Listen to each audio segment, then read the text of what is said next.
আসসালামু আলাইকুম।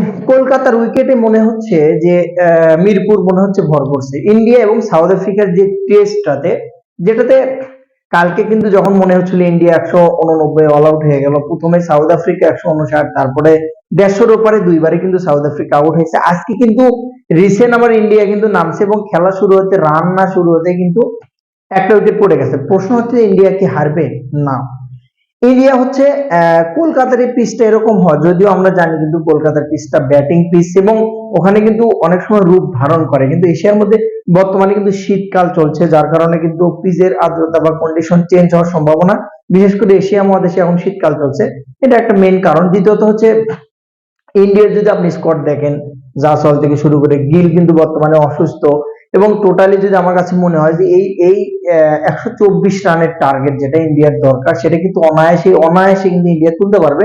বাট যখন রানের খাতা না খুলতে একটা উইকেট চলে যায়, তখন কিন্তু চাপে চলে যায়। আমার একটা কনফিডেন্স, আমার একটা বিশ্বাস মনে, যে ইন্ডিয়া অনায়াসে 124 রান, এটা এনিওয়ান যে কোনো দুইটা ব্যাটসম্যান দাঁড়ালে তুলে দেবে। বাট এই পিচের কন্ডিশন বিবেচনা যদি করেন, পিচের যে কন্ডিশন বর্তমানে, যেভাবে বল সুইং করছে, বল যেভাবে কাজ করছে, বল যেভাবে এমনি নর্মাল ডেলিভারিতে যদি স্পিন করানো যায় বা ফাস্ট বল করানো যায়, তারপরে কিন্তু সুইং করছে, সো এখান থেকে কিন্তু স্ট্রংলি বের হওয়াটা ইন্ডিয়ার জন্য কঠিন হবে যদি একটা পার্টনারশিপ না হয়। আমার মনের একটা কনফিডেন্স, বিশ্বাস যেটা, সেটা হচ্ছে যে 100% তো ইন্ডিয়া জিতবে, আমার একটা মনের বিশ্বাস। তবে হ্যাঁ, খেলার ঘোর, খেলার মোড় কখন কোথায় চেঞ্জ হবে বলার কিন্তু অপেক্ষা রাখে না।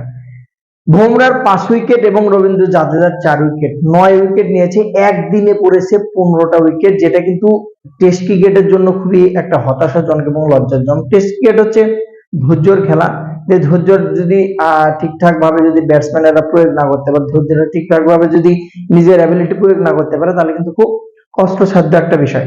একদিনে 15 উইকেট, বুমরার 5টা উইকেট, যেটা কিন্তু বুমরা মাস্টার ক্লাস বলার, অল ক্লাস বলার, জানেনই আপনি। সো তার 5 উইকেট, এটা আমার কাছে বড় আহামরি কিছু মনে হয় না, কারণ নর্মালি 5 উইকেট সে ঠিকঠাক ভাবে বল করলে মাঝে মাঝে নিয়ে থাকে।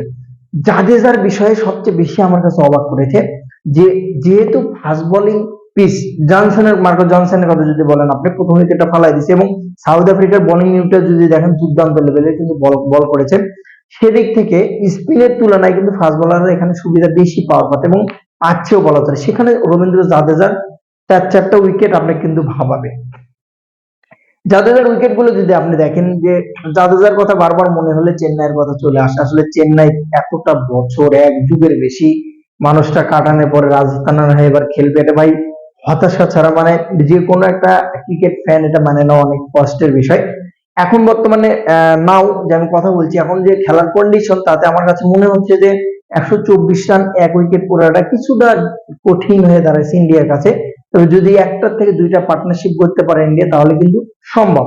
3 নাম্বার কন্ডিশন না নিয়ে ইন্ডিয়া কিন্তু যথেষ্ট ভুগছে, যেটা গিল টেস্টে, ওয়ানডেতে 100% থাকবে, এটা আমি নিজেই চুজ করি, নিজে আমি পছন্দ করি। বা টি20তে গিলের জায়গায় জাসওয়ালকে খেলালে কিন্তু বেটার হবে।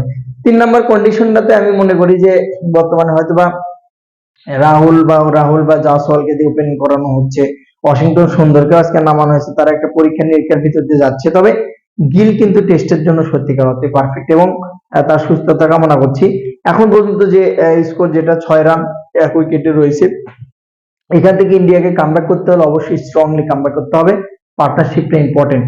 ইডেনের উইকেটের এরকম আচরণ হওয়ার মেইন কারণ যেটা, সেটা হচ্ছে যে শিশির, এবং অনেক সময় পিচের কন্ডিশন, আর্দ্রতা চেঞ্জ হয়, এবং অনেকদিন পর পর খেলা যদি হয় পিচে, সেক্ষেত্রে ক্রিকেটের আর্দ্রতা চেঞ্জ হয়। কিউরেটররা বুঝতে পারেন না অনেক সময় যে কি ধরনের পিচ তারা বানাবে বা কিরকম পিচ তৈরি করলো, এটা বোঝা একটু মুশকিল। যখন টেস্ট ম্যাচ, যেহেতু 1 দিন 2 দিন 3 দিন যখন পার হয়ে যায়, পিচের আর্দ্রতা চেঞ্জ হয়, যার জন্য ভারত একটা বিশেষ চাপে পড়েছে। তবে 124 রানে ভারত যে অল আউট হবে, 10টা উইকেট সাউথ আফ্রিকার দরকার, আর ইন্ডিয়ার দরকার 124, এখান থেকে যে কামব্যাক করতে পারবে না, এটা অবিশ্বাস্য। ইন্ডিয়া জিতবে, 100% লিখে রাখেন।